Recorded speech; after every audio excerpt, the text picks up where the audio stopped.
Welcome everybody. Thank you. Thank you for coming. Thank you, Aaron, for helping organize this with Dan.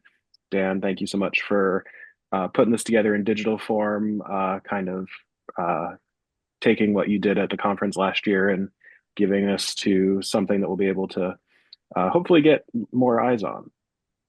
Yeah, thank you. And if I Pleasure could to be. just interrupt for 2 seconds, just piggybacking off what Jonathan said, just a friendly reminder, this is a recorded line and this gets saved and uploaded to the larger membership group. So I know a couple of us are friends here, but just wanted to let you know everything is being recorded for the sake of archival. So with that, now I hand it over to Aaron and Dan. Sorry. Well, thank you everyone for joining. This is promises to be a really good session. This was one of our most talked about sessions at the conference last year, and we got a lot of great feedback, and we wanted to bring it to the digital space for people who weren't able to come to the conference and see what we can do in a digital space. And Dan's a great speaker and has a great presentation put together, so I'm going to hand it off to Dan from IES. Yeah, thank you.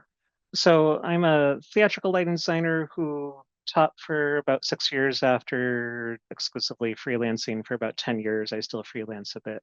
Um, but I went back to grad school in order to teach, and I went back to grad school at Parsons Architectural Lighting Program and began to get really frustrated with this idea that half of the world talks about light and color in one way and the other half of the world talks about it in a completely separate way, and there's very little interaction at times. That's sort of the traditional architectural viewpoint and the traditional theater viewpoint, and obviously other industries as well. So I am passionate, especially about the physiology, biology, but all the why does everything that we do on stage work? And I find this fascinating. So I hope you enjoy this as well. That funny little polling thing that was in the beginning, if you enjoy those things, keep your phone open, and I'll toss a few more of those up there. But we'll just keep moving along if it's not your thing, that's fine too. So today we're going to be talking mostly about color terms and their purpose, but largely in the context of a new framework that came out about 10 years ago, which I think elevates the discussion and starting to make its way into all of the manufacturers recently. Hopefully, by the end, we'll at least know what to ask for when we approach a new project or a manufacturer or we're evaluating a new light, because we hear words, we hear phrases, we see things on paper, and it's hard to know what it actually means until you get the lamp into your hands and you're able to use it.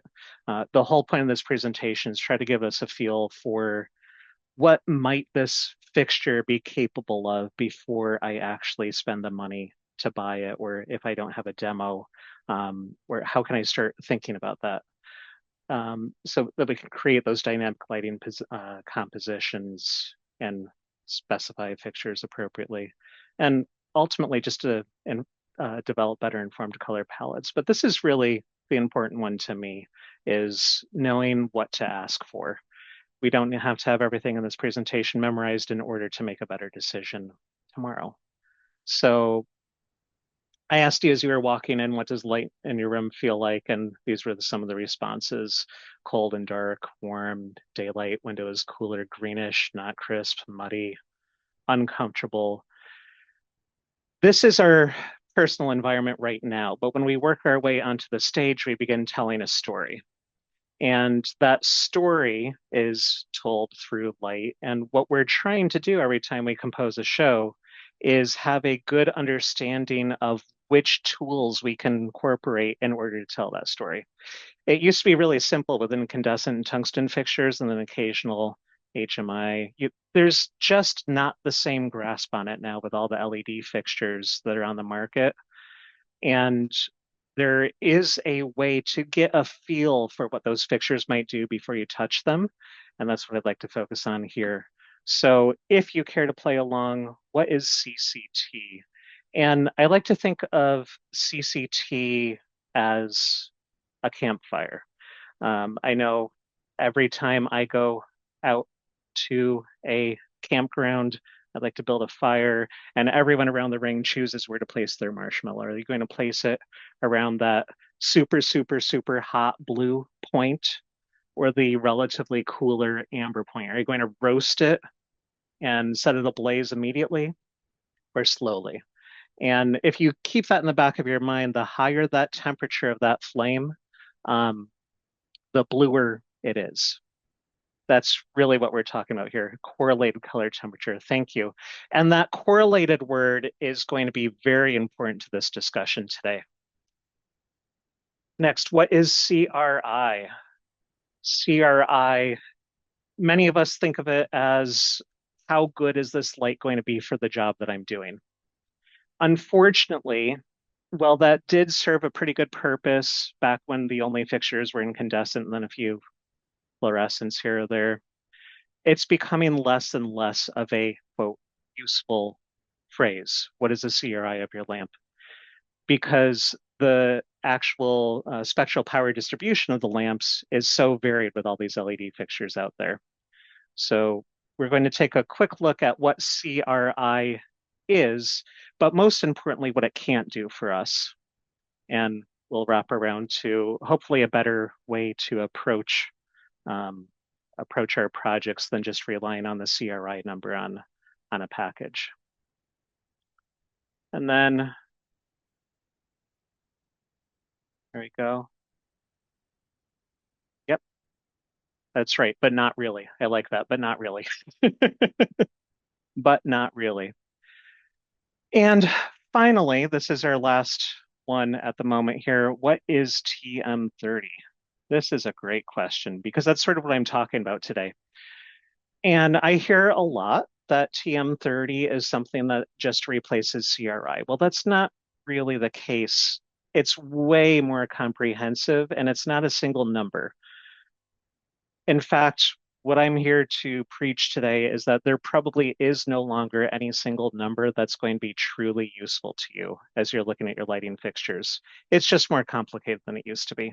So we're going to be looking at what is TM30 in the context of what are some of the components of it that can help better inform our decision for a specific purpose on stage. Now, is it just me, or in the morning with my horrible Home Depot bulbs that I screw in, I wake up, I'm the first one up, and I can never get a matching pair of socks.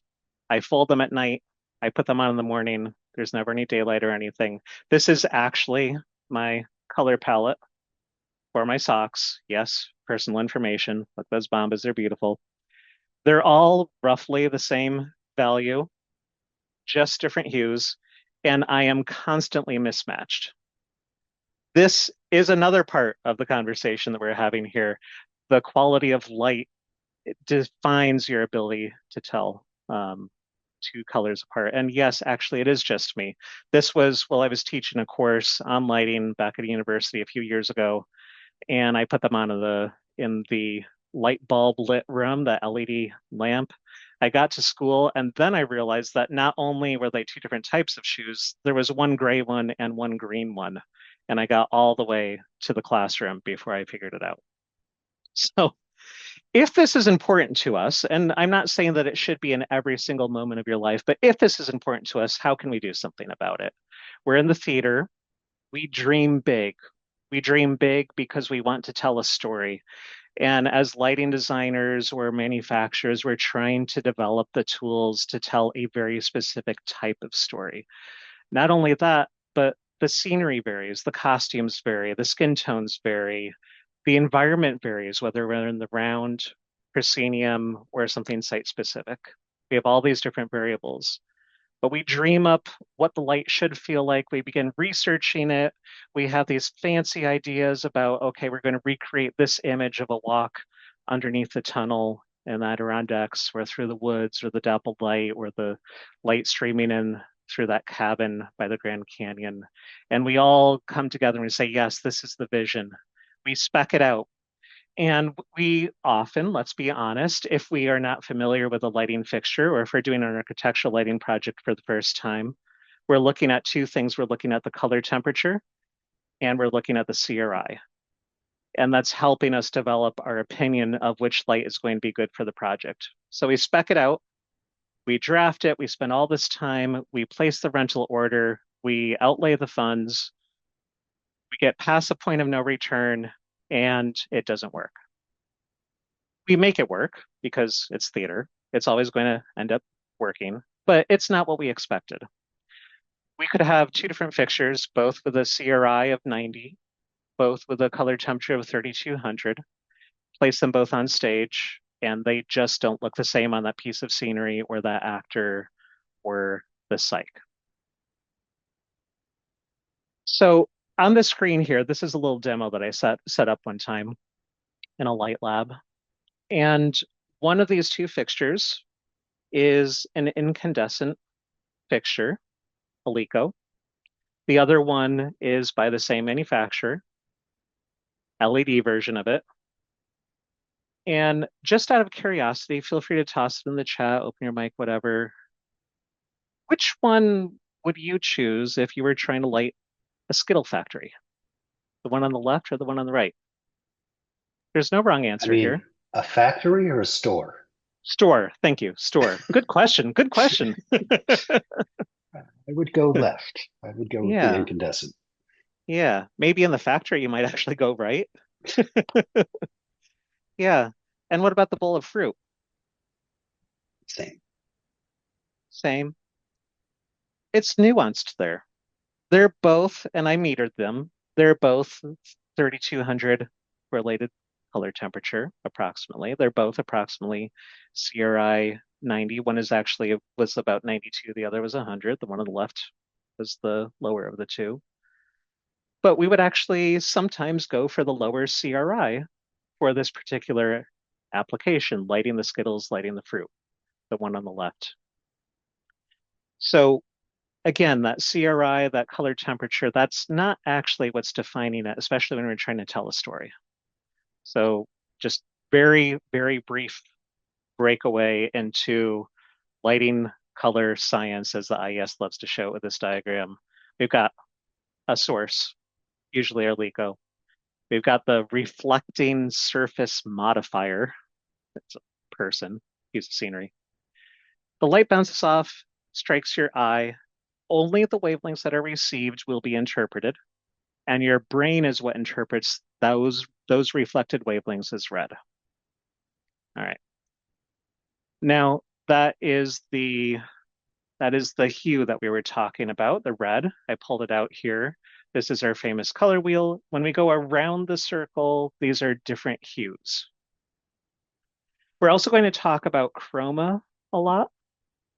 Chroma, I want us to think in this context, this is not a scientific definition, but in this context, I want to think of it kind of like saturation. So the deeper reds, less saturated. Whereas lightness is the distance between black and white. So these are a few of the things that we'll keep coming back to here.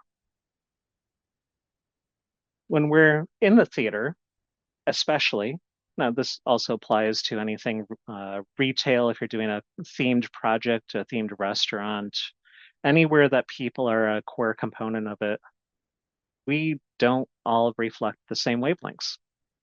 So if you're lighting a one-person show, you probably want to set up a little demo with that actual person or someone as close as you can to it if you can't get that lead, and see what the light looks like, especially if it's a follow spot that's going to stay on them the entire show. It's getting really difficult with LED follow spots to find that color that actually makes someone look flattering. And then you find it and you do another show where there's another solo in the same show and it looks horrible on the other person with the same color in it. It's getting really tricky to do that.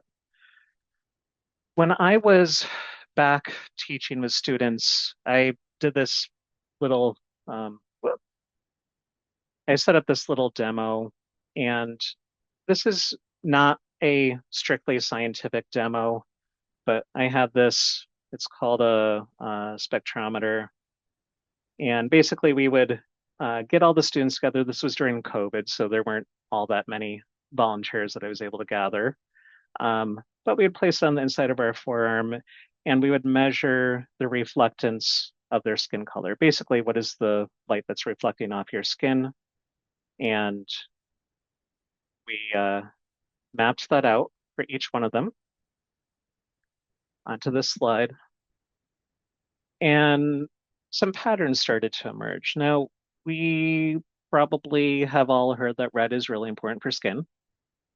It makes sense. We all have red in our skin. There's blood, there's other things that reflect those wavelengths. And if you look on each one of these graphs, these are each an individual person, and the red is at the right-hand side of each one of them, the higher wavelengths. More light is reflected in the red end of the spectrum than in any other portion of the spectrum for each individual. Now, again, this isn't a tightly controlled study. That's fine. If you want to look up some more tightly controlled research, they actually look fairly similar, which is why I'm willing to show this right now.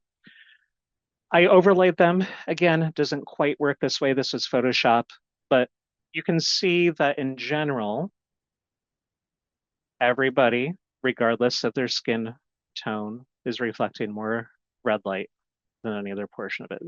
The red light, the red reflectance is what makes us look alive. It's what makes us look healthy. It's important. In a lot of our LED fixtures right now, it's hard to get some of that quality of light unless you're paying extra for it or you're going for the higher end fixtures with LEDs that target that end of the spectrum. It's just harder to achieve. If you look down here, what I find interesting, now I always knew this, what I found interesting was the discrepancy in blue reflectance, the blue portion of the light that's reflected. Now up here, these are definitely Caucasian skin tones. These are definitely black skin tones down here. It's not a direct linear relationship. I'm actually this orange one. Whoops, I'm pointing on the wrong screen. Let me see. Sorry, this is the overlay. I'm actually this orange one right here. Caucasian skin tones on the top. What I find fascinating is that Caucasian skin tones reflect so much more in the blue range. And I find that interesting for when I'm designing for dance or something else. We have this discussion every year, it seems, about dance lighting, you know, the lead 202 or the lead 203, like that color that makes everybody look good. Well, it probably makes the people that have light, that reflects light in this area look especially good. So I find this to be an interesting one. But regardless, it's not just the skin tone. We know this, it's also the costumes. This is my lovely sweater. Again, these are both roughly 92 plus CRI and 3200K fixtures. We decided earlier that we liked, it's flipped now. So we decided earlier that we kind of liked this for the Skittles and the fruit, but I actually kind of prefer this if I were the costume designer for that sweater. So again, it's application specific. In theater, yes, there's a caveat that we're not always using just one light to light a scene. So it's also additive. You have to think about all these different sources, but we are often using just one light to light one scenic element. There's usually one special on a tiny piece of scenery or prop. So combined with this idea of the skin tones and the scenery and the costumes, that quality of light does actually play a big role. CCT. What I mentioned earlier that it's really that that first C, that correlated word, that's really important here. We're familiar with the notion that warm color temperatures are a lower CCT and cool color temperatures are a higher CCT. And remember that idea of the fire, gathering on the fire, the hottest part of the fire, the blue section, that's the hottest part. The cooler parts, where you're going to stick that marshmallow if you don't want it to burn instantly, right up here. It's actually based around the idea of something that's called a black body radiator or the Planckian curve It's represented right here, the Planckian curve. So you'll see as we're going through this color space here, we begin with a very warm color temperatures, low color temperatures, and we move up and up and up into what we might call white and further up into the blue. That line is what we think of as color temperature. The big thing to remember, though, is that when we look at our lighting fixtures, it's correlated with this.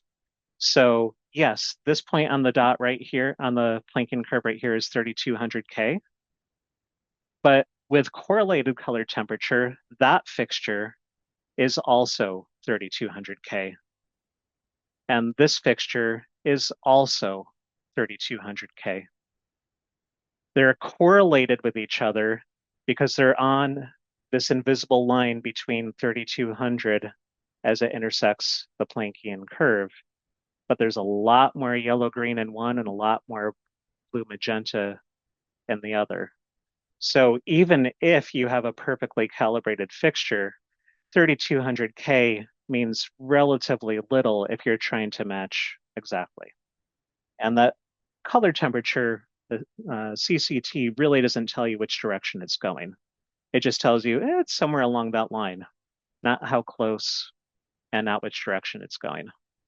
So you could have one fixture that looks like that and another fixture that looks like this right next to each other. And we see this all the time. If you have, I'm constantly designing in rep plots that have a one type of mover for a special. I'm trying to use a different type of mover to create a matching special. I just can't get it, even though they're both supposed to be the same. Yeah, Ford. So this would be when you would reference the delta UV also? Yes, that's right. Delta UV would tell you how far above or below that Planckian curve you're looking. So whether you're more magenta or more yellow, that's right. Absolutely.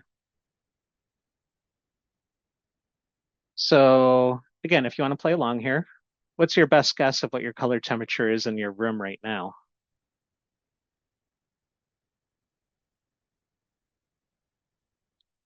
Mine, when I had the window open, I was probably around 6000 K, and then I shut all the windows and I turned on these horrible LED lights. I'm probably somewhere closer to around 2700, 3000 or so right now. I'm around 3200, but I can set the color temperature of my lights. So Yeah. So can I sometimes. It's not always accurate. We're going to move on because that one's not active right now. But when you're looking at the architectural side of things, you may have heard of tunable white or RGB color tuning. Those are they're concepts that we're familiar with in theater, but they're renamed in the architectural community, or I guess maybe we renamed them. This is that Planckian curve again, and each one of these bins is color temperature. You'll notice if you have a fixture that starts right here, it has a cool LED and a warm LED, and that's how it allows you to change the color temperature of the fixture. What we all hope would happen is that it would follow that curve of the Planckian line as you dim from one color temperature to the other. Most fixtures, not all, there are some that are adjusting now, will go straight from this point to that point though. So you may begin with a really beautiful color temperature when just the cool LED is on, and a really beautiful one when just the warm one is on, and you may dip into the magenta and then back up again as you get to the other side. Likewise, if you have a RGB color tuning fixture, again, here's that Planckian curve here. Now, we're showing, and you can see this on a lot of your lighting consoles, this diagram here. You can see the Planckian curve, and we're imagining an RGB fixture. So there's a red LED, a blue LED, and a green LED that all work together to create these. When you see this on the lighting console or in a fixture, in a spec sheet, what's inside of this triangle is the range of possible colors. It's the gamut. So it is impossible with this fixture to get something over in this range, or down here, or all the way at what we might call a true red. It is possible, in theory, to accomplish everything in between there by dimming those LEDs. All right, so this is just some subtext here for what we're about to head into. So that CRI that we were talking about earlier, what it's really doing is it's taking a list of 8 pastel color samples, and it's placing one in front of each of your 2 light sources, sort of. We have, let's get back here. So let's say this is our test source, the one we're evaluating on the spec sheet. We're lighting up these 8 color samples, and let's say this is a tungsten fixture at exactly the same color temperature. It always has to be the same color temperature to compare them, and that's the same for TM30. That's not a dig with CRI. It compares the value of each of those, and if it renders this swatch exactly the same as this swatch, it gives it essentially a 100 on the exam score. If it doesn't render it exactly the same, it gives it a little bit more, or it gives it a little bit less. You don't know which direction it's going. You just know that when you compare your lighting fixture in the spec sheets to the incandescent fixture at the same color temperature, it's different. It adds all those up and you get a CRI of 90. So it's not telling us anything about which of these look good or which of these look bad. But in reality, this is what you typically end up with. You're either focusing on those skin tones or maybe those green product packages in the back or the yellow product packages on the other side. Maybe it's a piece of scenery. I think we would probably all agree that the skin tone on the left appears to be more flattering. We might have a little bit of disagreement about which green and yellow products we prefer, but this is absolutely more vivid over here, isn't it? It's not necessarily the case that one of them is better than the other, but there's absolutely a better fixture for the application, depending on whether you're focusing on lighting that actor, if you will, or the scenery. So just curious, what do you think the CRI is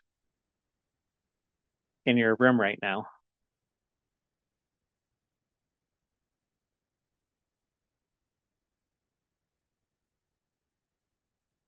I'm guessing that these cheapo LED fixtures that are on my desk right now are probably somewhere around the 80s. I could measure them, 80 and 90. Yep. I guess that. Yeah. Ooh, someone's got a good one though. Excellent. It's probably an incandescent bulb. All right, so CRI just doesn't tell you everything you need. CCT just doesn't tell you everything you need. We all just want one number, I get it, but it just isn't that easy. There is no one number anymore that's going to tell us everything that we need to know.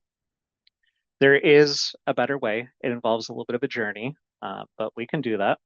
One thing that I didn't mention carefully up front that I usually highlight is that for CCT and CRI and TM30, we're always comparing the fixture that we want to evaluate to that Planckian curve. Some subtle variations, but we're comparing a 3200K LED to a light bulb at 3200K. There's actually between 4000 and 5000, we shift from following the straight black body radiator and we switch over to a theoretical daylight construct to do the higher color temperatures. But we're always comparing the fixture that we want to that Planckian curve or something very close to it, which is why every incandescent bulb that you ever find is going to be a CRI of pretty close to 100 because you're essentially comparing it to itself. Doesn't mean it's better for the application, but it means that it matches itself. So CRI had 8 color samples. TM30, IES TM30, has 99 color samples. You can tell that they're not all pastel. We've introduced some more saturated colors, some less saturated colors, but the two that I'm really interested in are CES samples 15 and 18. Those were selected explicitly with the hope that it would help us understand representation of skin tone. So if you're looking explicitly at a range of skin tones, you might want to pull out the data for these two, which is actually available in the tool, and you can do that. So we take all 99 of those colors and we toss them into what we call these 16 hue bins.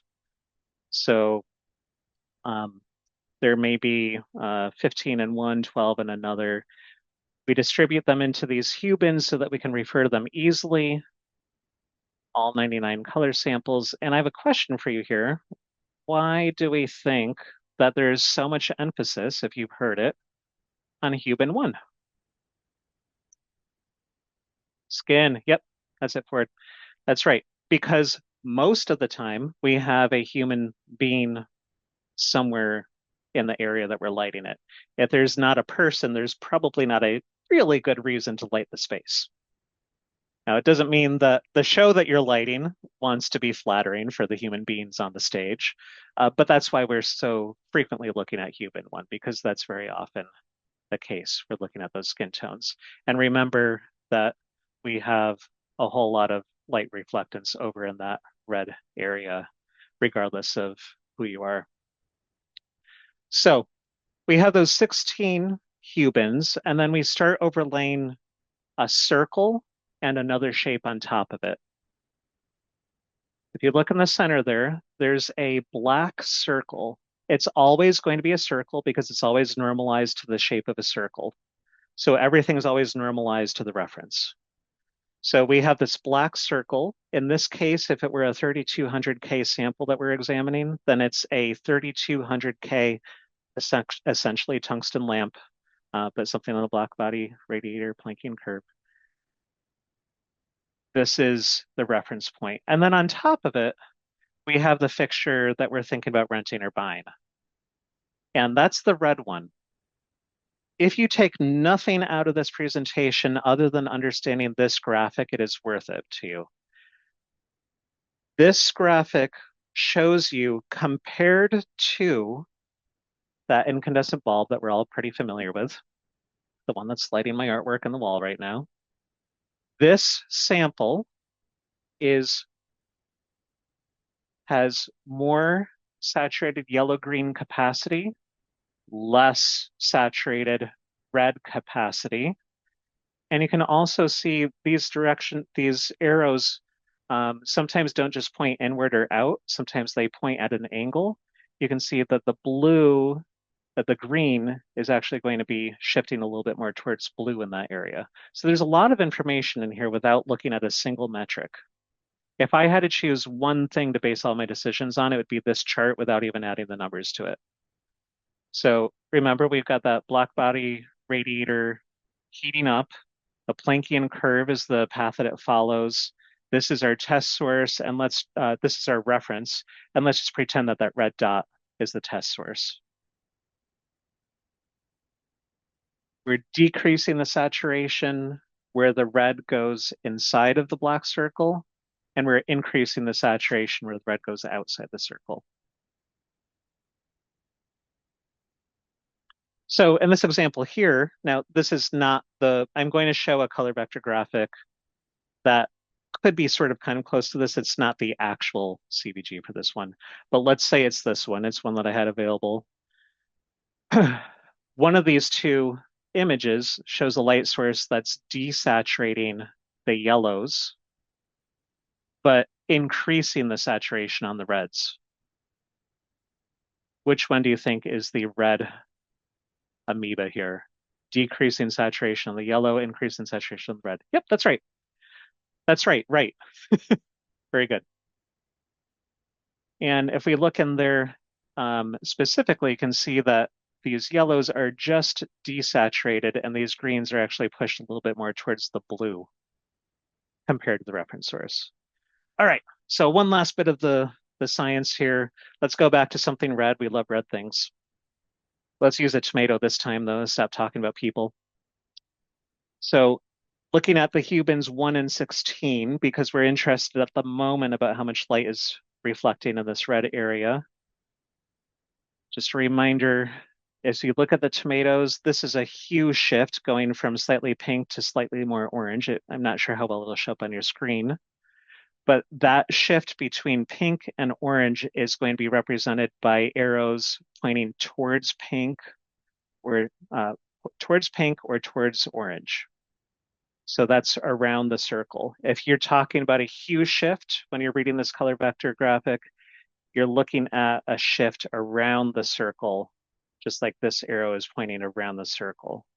If you're looking at chroma shift, the saturation, whether it's increase in the saturation, decrease in the saturation, the arrows, these little arrows here, are going to point inwards or outwards for decreased saturation or increased saturation. And obviously you can have a combination of the two because we have this one both decreasing and creating a hue shift in the clockwise direction. That's everything you need to know. And because we're also obsessed with CRI, what do you know? We have a number that's awfully darn close to CRI built into TM30. Up at the top right, we're not going to start there though. The average, the fidelity index, see that F there, this stands for fidelity. We're looking at the average. 83. This is a representation of how close that red circle is to the test out of 100. Anyone want to take a guess of what that number should be if it's a 3200K LiCo, tungsten LiCo that we're evaluating? It wouldn't be this red circle. 100, that's right. It'd be about a 100 if it were a tungsten LiCo. Over here, we have the average change in chroma, and that's really the gamut. When you talk about gamut, remember we had that red, green, blue representation of an RGB fixture earlier. Anything within that triangle was part of its potential gamut. Well, here we're just looking at it in an amoeba form. Anything inside the red amoeba is part of its gamut. If the gamut area is identical to the area of the test source, it's 100. It doesn't mean that it's the same everywhere though. And then the bottom, we're really looking at two metrics just in Hubin 1 because we said that Hubin 1 is so important. So Hubin 1 is right here. Down at the bottom, you see H1, that just means Hubin 1. So we're looking at the fidelity in Hubin 1. If we were to take this slice of pie and look at its fidelity all on its own, how close it is to representing the reflected light compared to the test source in Hubin 1 in the reds, it is decreased. It's a desaturation here. It's pulling inwards. If this number were above 100, it would be out here for the red. And then likewise, the average chroma shift, if you're wondering whether it's going to make your skin tone look more orange or more pink, you're looking at which direction the arrow is going, clockwise or counterclockwise around the circle. Now, what's kind of interesting here is that your fidelity index is 0 to 100, how closely it references this. So it can't be over 100 and it can't be negative. But your average gamut shift, if you imagine it, the mathematical max we believe is about 150. So you can have a gamut that's much larger than your test source. That's what we find in a lot of our wash fixtures that we use for theatrical purposes, where we're just trying to get as many different colors out of it as we possibly can. That might be really useful to light your scenery, even if the CRI on it is really low, because you don't really care about the color rendition except in those supersaturated colors. So you might be looking for a high gamut fixture. Fidelity, it's going to mirror this up here, but the chroma shift can either be plus or negative because the negative is around the circle in one direction and the positive is around the circle in another direction.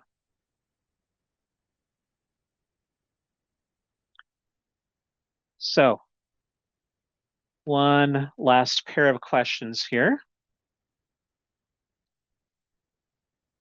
These are 3 different samples. Which one of these could be an incandescent tungsten fixture?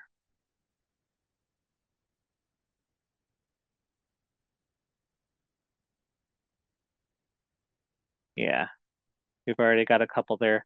The one that has the circle, the red circle lining up perfectly with the black circle, and I'll go back here for the recording crowd. This one could be a 3200K incandescent tungsten fixture because it is basically matching itself. It's comparing itself to something on the Planckian curve that's almost identical. Now, if we look at it another way, which one would you choose if you were going to light the Emerald City scenery in Wicked for your next show? And we'll go back here for a moment to show everyone those again in the recording home. Which one would you choose if you're trying to light Emerald City? Yep, I see some people saying this one right here, 111. That's right, because it's increasing the saturation of the green range. We don't really care about the reds because there's probably not too much red there. And if we need it, we can use a different fixture. We may not be speccing our fixtures for each moment, but we at least want to know that's within the possibility of the gamut there, if that's the show that we're doing. All right, so it all comes down to what is your goal? If your goal is fidelity, well, maybe that's something like mimicking incandescent light. Maybe it's something like accurately recreating the feeling of daylight. I don't know about you, but I find it really hard still to find something that feels like sunlight other than a tungsten fixture. Maybe it feels like a period piece. You're trying to match something to a candle quality of light. If your goal is what we're going to call preference, now I'm using these words fidelity, preference, and vividness because they're inside of that TM30 standard, and you can reference them there later. If we're trying to go for preference, maybe we're just aiming for the most flattering quality of light possible. Maybe that's the follow spot on the one-person show, or maybe you're in sort of a hospitality environment where you just want your food to look really good. Or if your goal is vividness, like maybe lighting that scenery in Emerald City, you're really just looking at the gamut, but you have to make sure that the gamut is in the area that you need it. If it's boosting the greens but desaturating the reds, you probably don't want to use it for Moulin Rouge. So that fidelity score, you have to think about what your tolerance is. If you want to light something that looks like a period piece, but it's not the only light in the show, not the only fixture in the show, maybe you have different ways of doing it.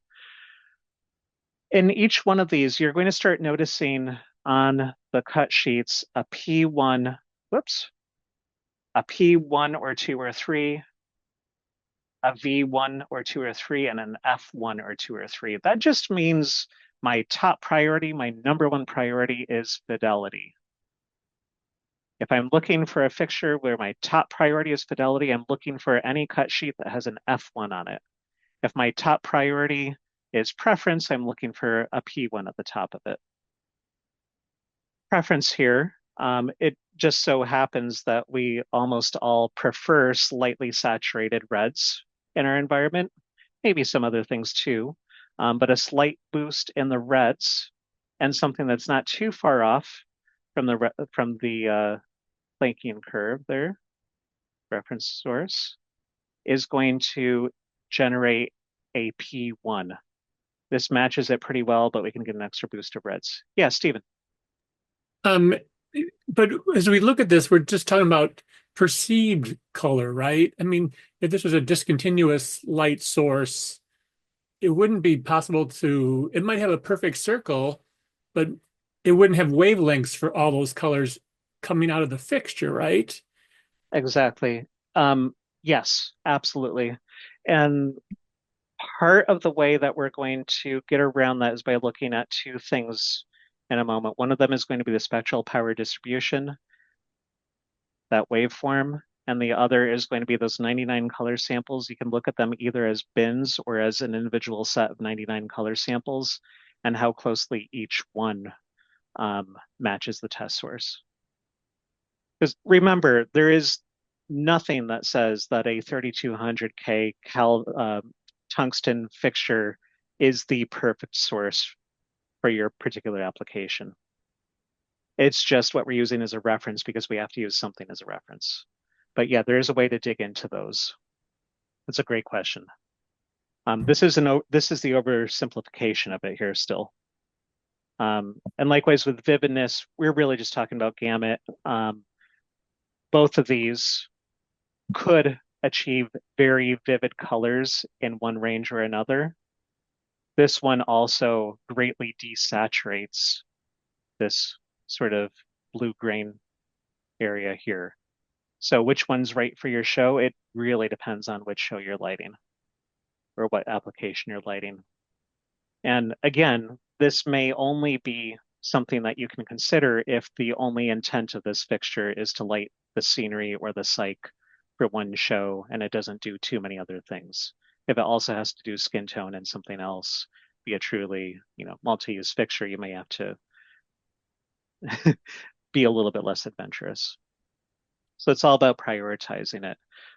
But it is critical to make sure that if you need a specific portion of the gamut, and again, Stephen, as you mentioned, whether that is in general all reds, or if that's explicitly, I really want to make this one red logo pop for this retail customer, then I can narrow it down to just that one CS color swatch that matches it most closely. But you have to make sure that that exists from the beginning. You can never get it back. You can always cut back on the gamut with your control console. You can never increase the gamut. So, so what is that goal there? What does this mean in theater? Well, now this is to be taken with a grain of salt, but maybe if you're looking primarily at skin tone, when you get into the TM30 cut sheets, maybe you're looking more at that preference or fidelity number, a P1 or an F1. If you're looking at super saturated colors only on the set that are never going to touch the actors, maybe you're looking at the vividness and especially the shape, size, and distribution of the gamut. Where does it saturate colors? And if you need something that's just a true workhorse because you're buying 12 movers for your space that are going to last the next 50 years until the next budget cycle comes around again, you probably have to make some compromises and choose something that does good enough for the skin tone and good enough for enough of those saturated colors and choose it that way instead. So this is what the chart looks like inside of TM30. I'm stripping away all of the technical information. You can open TM30 and look at it yourself if you want to see what it actually looks like. This is just if I'm focusing on fidelity, I'm prioritizing above everything else in the show, and I'm spending extra money to do so, I'm choosing an F1 fixture. F3 is still pretty good. F3 is decent. There's nothing wrong with F3. Same thing with P3, B3. These are minimum thresholds that get you into something that might be good. And again, if you want the shortcut, that's just going to get you there. You're like, oh shoot, I have to have really, really, really good gamut. You're looking for something probably that's at least a V3 or maybe a V2 or a V1. And then you want to look at the chart and say, oh, well, it's a V3, but I'm losing all the yellows. Is that okay for what I'm lighting? Yes or no? So this is going to be fidelity is going to have a high fidelity preference. You still need a pretty decent fidelity score. If you're looking for vividness, you want a really high gamut. Preference, you need a little bit of a boost in the gamut. For vividness, again, you're looking especially at that hue bin 1 to meet the metric. That's the reds, but if you're never lighting something with red on it, maybe you don't have to worry so much about what the TM30 framework tells you is perfect. Maybe you can look more at the color vector graphic. I would always start with the color vector graphic, quite honestly. And then these all continue downward. All right, so the world talks about white light and CCT and CRI. We have these fidelity, preference, and vividness numbers or gamut that we can look to. But the moral of my story here is that I think that that graphic right there tells more of a complete story than anything else. I know that we are getting close here. I want to just pull up a couple of examples real quick. Let me switch over. Oh, well, before I switch away from this screen, I'll come back to that. This QR code down here, if you want to reach out to me and either learn about student memberships or a discount on a standard or how to get involved in technical committee, anything like that, you may optionally reach out to me this way. It's on each of these here. This is what a TM30 cut sheet looks like on some of the lighting fixtures that we encounter frequently. You have the color vector graphic. This one is a tungsten source. And this is that row of 99 color samples I referenced, Stephen. If you don't know how to read the spectral power distribution, you can look at each one of these bars and say, oh, wow, every single one of them renders exactly the same as a tungsten lamp because it is one, or there's a huge dip somewhere. This is an example of, what is this? A typical LED phosphor blue pump. So maybe something you have in your living room that's just a quote white LED bulb. And here you'll be able to see, ooh, it does really well in this area, big dip right here. What's important to me? And you can start making more educated decisions about it. This happens to be another way of looking at the spectral power distribution, but it's one way that you can compare them from sample to sample. So if you're lighting a Target logo, you can find the closest red sample to that Target logo and take a look here and dig in more closely. So those wavelengths are actually present in that fixture at that spot, or is it just that we perceive those wavelengths present? Yes, yes, they're actually present. If you so if you zoom in here, there's still, now this is relative power. So it's not that there's practically nothing here. There might be a lot of energy here. There's just way more energy up here. So this is all relative power. There's still light here. And remember, it's not how high up this is. It's relative to the test source. So this still has some energy right here. This happens to have more energy than the test source. Thank you. Yeah. Let me just show one or two real quick live examples on screen 5. Where is it? There we go. All right. All right. So I have a couple of lamps up here. This one here is a tungsten source, and I've got a spectrometer here just to give you a feel for what it looks like to measure this in the field. I'm going to just aim this right here. I'll turn off a couple of lights first, just to give you a quick idea.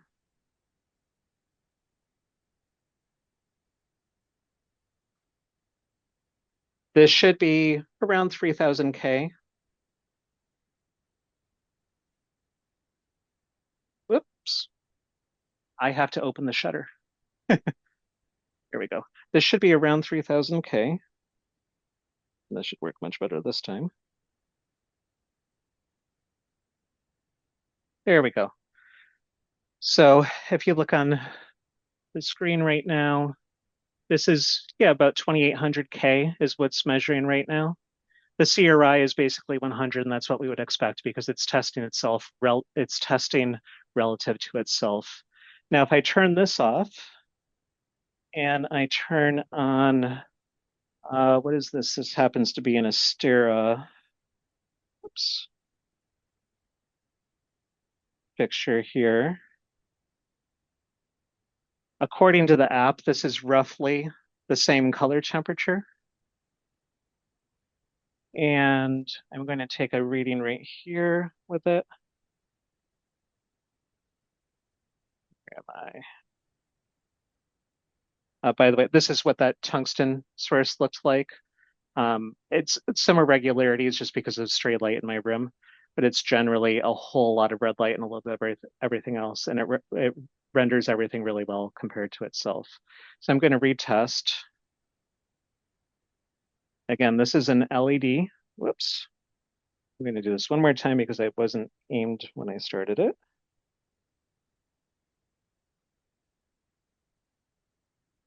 And now we have a very different view of this data. You can tell that this one is indeed an RGB fixture because we have a spike of blue, we have a spike of green, and a spike of red.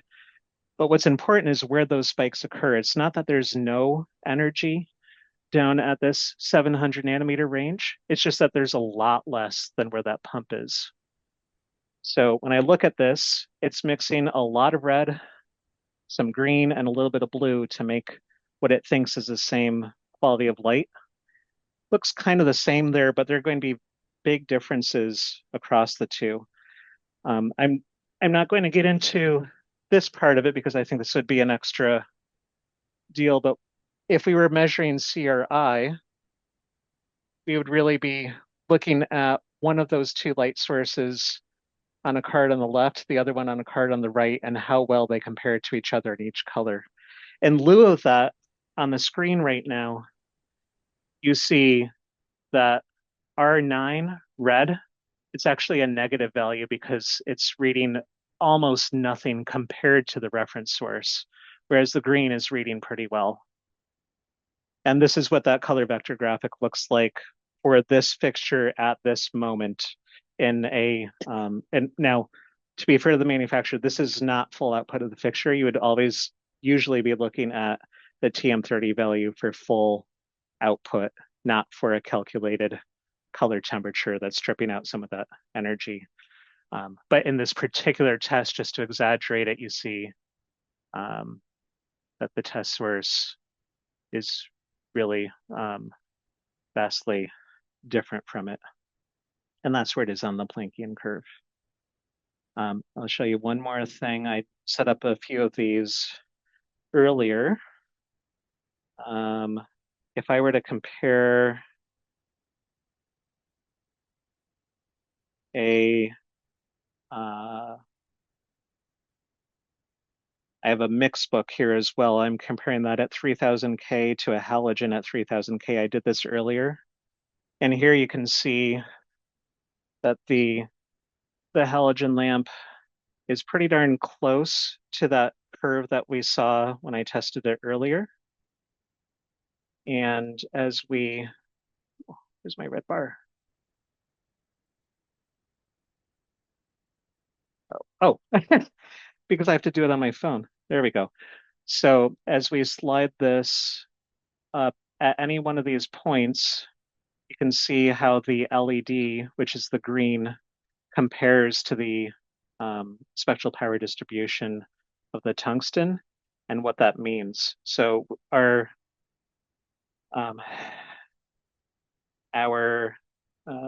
color temperature is nearly identical. The illuminance was almost identical. The CRI is almost identical, but we have a radically different output of light across the two. And then one more, and then I'll take any questions. Comparison, let's look at that. Astera compared to the halogen. And again, this one only has that red, green, and blue. It really looks like that mixbook was doing a much closer match. Here we still have almost the same color temperature, but in this one, the CRI is a huge difference. So in the AX3, we had the same color temperature, the same CRI, very different distribution. And then in the mix book, in this test, we have the same color temperature. It thinks it's similar, but the CRI looks very different. And look at that. That's why, because especially the R9 is underrepresented. Yes, Ford. Sorry if I'm babbling on. So as a manufacturer, I want to put out the best, most useful report that I can. Yeah, Can I share my screen for a second? sure. Go ahead. Well, All right. I think you can. Let's see. Ba-da-da. Can you guys see that or no? Yep. Okay. Yes. So in our chromaticity reports that we put out, this one's page 39. So we start with um, the fixture with all of its lenses just at full output. And then we have correlated color temperatures built in. And in our full output reports, we just show SPD where it lands on the CIE chart, beam Mm-hmm. angle, field angle, luminance at a distance, and distribution. And then when we come down here, which was what did I say, 39. If we look at a chromaticity report, the chromaticity report for the color temperatures, we show the color temperature where it was measured from the preset distribution this way, CRI, although we know that that's not very useful. Show it on the color chart, show the CRI and CQS color charts. Difference off the black body, delta UV there. And then we show a page on TM30 details where we show fidelity, gamut, color vector graphic, fidelity by hue bin, which we already have, Yes. and then color sample fidelity. Is there something that you, and like this graphic, the one in the top right here is one that I love because it lets me know, okay, I'm high up on fidelity and I'm slightly oversaturated on average, which is something that, yeah, I tend to think I would like, although if I were oversaturated only in green, that would be a problem. But you can see on the color vector graphic right next to it that you're not. So what am I missing? What should I be doing better? Well, thank you. You're putting information out there for people to consume. That's amazing. And the fact that we're doing this at all right now is truly stunning because 5, 10 years ago, manufacturers were not. I do want to share this with you though. Let me stop This is sharing. free, so I'm not trying to promote anything. If you'd like, you can fill out that QR code thing. I can put up again, and I'll just send this directly to users. But this TM30 spectral calculator is going to be undergoing some maintenance soon, but it's still active at the moment. You can actually create a table on there, You're not paste. sharing anything right now. Oh my goodness. He put it in the chat. Oh, yeah, but it's up here. There we go. All right, so the spectral calculator, free, undergoing maintenance soon. I just have to get it off the current server. You can copy and paste from whichever software you're using to get your SPD, paste all those values in here, hit calculate, and it's going to give you what we consider to be an official ISTM30 report. I'll show you an example of a template of what it would do. This is from our example library. Hit calculate, and it's going to create this TM30 report for you. I could actually, and I have done this before, I could take those readings that I was retrieving from my spectrometer, get them onto my computer, paste them in tabular format, and generate this report. You can add your manufacturer name, unique identifier, creation date, and catalog number. This is what the IES Color Committee has recommended as the reporting method. So are there other ways of doing it? Absolutely. So as a manufacturer, though, I want to put this out there and present it for other people. I don't want to just grab the data and to, or you're saying that that would put that and then we would post that to our website? That's right. You could insert it directly into your cut sheet or place it on your website. And there's a simple report, intermediate report. It's really just like quarter page, half page, full page, or just the numerical values. And even I think maybe it was you that asked earlier about specific. Let me just get back to here. What's kind of nice I is think if that was you, Stephen. Yes. yeah, if you look, if you do open this on the website, you can even hold your cursor around here and look at the actual RF, RHS, and RCS values as you move your cursor around. So we're recommending that manufacturers just plain use this. And then if you want to reformat something, that's fine. But this is the current suggestion anyways, that use one of those three reports depending on available real estate. And that is exportable so that we can put it on our website? Yep, this is straight to, you can download the SPDX file. This is a file that you can save on your computer and open it again in this software, where you can create an image or a PDF version of this and place it straight in your reporting. Okay. I'm not sure This, my product team will want to point to a outside you don't have to report, point but to the tool. This will create a report that you can copy and paste, move around your page or whatever, but you're welcome to use this. This is the standard reporting method. What's nice is that the more manufacturers use the standard reporting method, the easier it is to compare fixtures. So, but for it, please, it'd be great to stay in touch as you have specific questions, because we can get you in touch with the committee where we can just give you more information about how other people are utilizing this data. okay. Just real quick, the QR code, Yeah. at least when I scanned it, it says the form is not currently accepting responses. Well, that sounds like another issue that someone should fix, huh? I'll Yay, toggle that on. technology. I'll toggle that on. All right. There I was am a going. question from Oh, earlier, and I don't good, good. know, What is that? is lightness an architectural term? I'm used to value. Um, lightness is, so value is going to, yeah, I'm not sure that I can speak directly to who invented which one first, but yes, you're discussing similar things. The printing community, the screen manufacturer community, the lighting community, the pigment community, we all have slightly different ways of talking about the same thing. You're generally talking about the same concept there, though. And some of the much more smarter people than myself on our committees could answer that better than I could. But yes, it's the same idea. Any other questions? I don't know why I can't see the chat right now. I'm trying to pull it up, but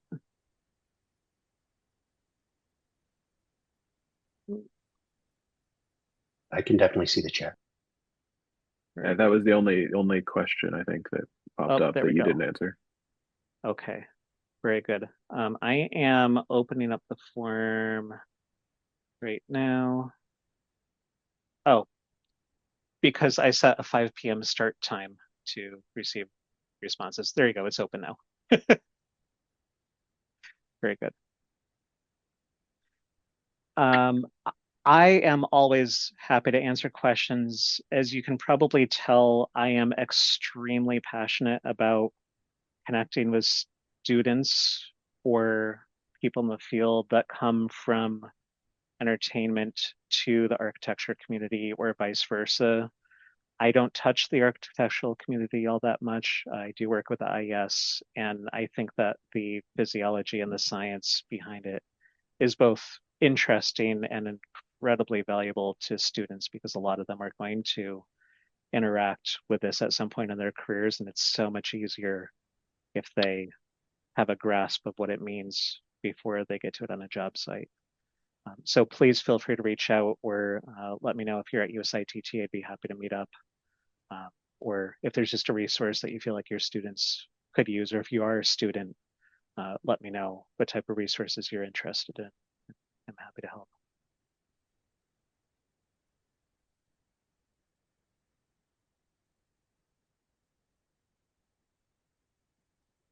Good. Thank you for all this information. Yeah, thank you. Oh, I didn't mention, but so TM30 is the standard that created this file for the data reporting options there. There's a standard that is finishing public review in several hours, about 3 hours, and we're hoping that will be published in the next few weeks called LP30. That standard will basically be a tutorial for how to use TM30. So if that's of interest to you or for your students, let me know. We can get you a discount code. We also have a couple of webinars that have been presented on how to use both the calculator if you're trying to create product sheets for your products or for understanding TM30 itself. If you want to send me any information you want posted, I can post that information to our Lighting Commission Basecamp. That way, Perfect. it's out there for people. That's great. That's great. Wonderful. I'd be happy to do that. Well, All awesome. right. Well, thank you so much, Dan, for taking time to do this. It's much appreciated. Uh, for anyone watching the recording, please definitely don't hesitate to reach out to Dan or USITT or the commission. We're always happy to try to get you pointed in the right direction or to reach out to whoever you need to. I'm not sure if USITT will post the chat from this or not to get the toolbox that's in there, but that's I will go ahead and put that on our lighting commission link tree so that people have access to that. I'm going to put the link to that in the chat as well.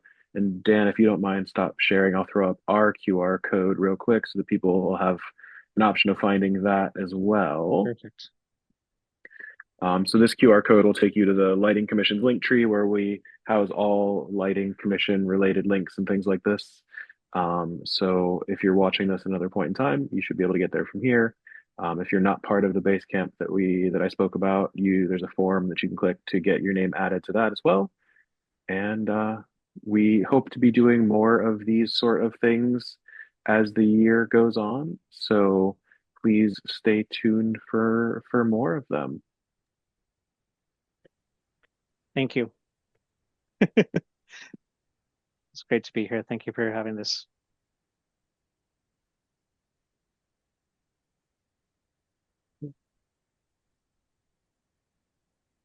All right. Well, if anyone that's reviewing this watching, you can stop the recording here now. Right. But thank you so much, Dan. That was really, really helpful. And I think this will really help a lot of people because I think a lot of people see these diagrams that this hasn't been explained to them and go, wow, look at the pretty picture. Yeah. Look at that. That one's got numbers and stuff. Yeah, And no, there's thank over you. 100. And actually, I'll give a hand to our manufacturers that show up at USITT. There's a higher percentage of them at least taking a stab at getting this information out there than you see in some other verticals. So you have a good group here. Yeah, we all Thank you. pretty much use the same gonio, the same manufacturer gonio.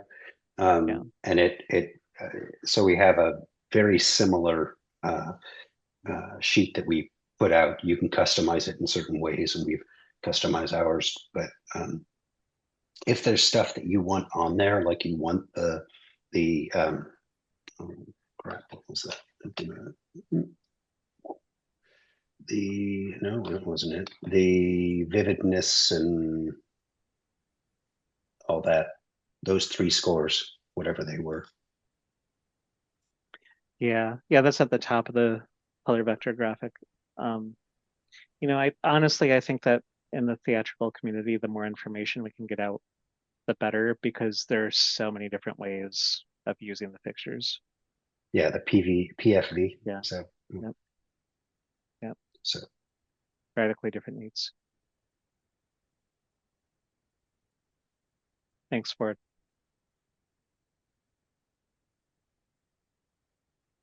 all right. Thanks, All right. everybody. Yeah, thanks. Hope to see a bunch of you at the conference. Thank you. Yeah, Absolutely. thank you again for doing it. It's really appreciated. Absolutely. See ya. Good evening. All right, see you at the conference.